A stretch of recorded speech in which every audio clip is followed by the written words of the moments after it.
ভাগ্য কি আপনার সাথ দিচ্ছে না? মনে হচ্ছে জীবনে শুধু বাধা আর বাধা। তাহলে আজই জপ করুন এই শক্তিশালী হনুমান মন্ত্র। এই মন্ত্রের শক্তিতে আপনার অর্থপ্রাপ্তির পথ খুলে যাবে এবং পূরণ হবে আপনার সব মনস্কামনা। মন্ত্রটি হল ওম হং পবনানন্দনায় স্বাহা।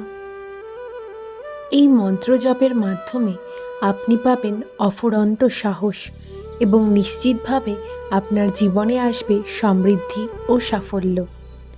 এই মন্ত্রের অর্থ হল, আমি পরম পবিত্র পবননন্দন হনুমানকে প্রণাম ও আত্মনিবেদন করি। প্রতিদিন সকালে স্নানের পর শুদ্ধ মনে অন্তত 11 বার এই মন্ত্র জপ করুন। হনুমানের কৃপায় আপনার জীবনের সমস্ত নেতিবাচক শক্তি ও ভয় দূর হয়ে যাক। জয় বজরংবলী।